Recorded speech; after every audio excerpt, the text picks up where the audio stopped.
Breaking news હાલ મોટા સમાચાર ભાવનગર જિલ્લાના મહુવાથી આવી રહ્યા છે।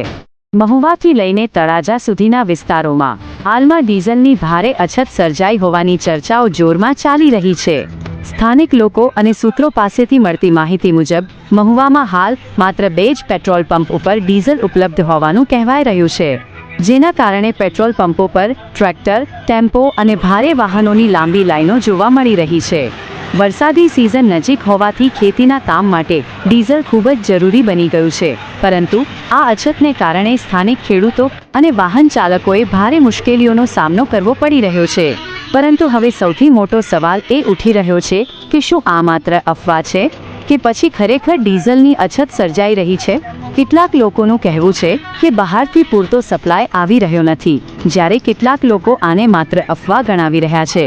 હાલ સુધી વહીવટી તંત્ર દ્વારા કોઈ સત્તાવાર જાહેરાત સામે આવી નથી અને સાચી સ્થિતિ શું છે તે અંગે હજુ સ્પષ્ટ માહિતી મળવાની બાકી છે। જો ડીઝલ અંગે કોઈ નવો મોટો અપડેટ આવે તો તે સૌથી પહેલા જોવા માટે અમારી યુટ્યુબ ચેનલ લોલ ગુજ્જુ ન્યૂઝને સબસ્ક્રાઇબ કરવાનું ભૂલતા નહીં। સાથે સાથે ફેસબુક અને ઇન્સ્ટાગ્રામ પર પણ ફોલો કરીને જોડાઈ જજો। અને ખાસ વિનંતી, આ વિડીયો તમારા ખેડૂત મિત્રો, ટ્રેક્ટર ચાલકો અને મોટા વાહનો ધરાવતા લોકો સુધી જરૂર શેર કરજો, કારણ કે આવી માહિતી દરેક સુધી પહોંચવી ખૂબ જ જરૂરી છે।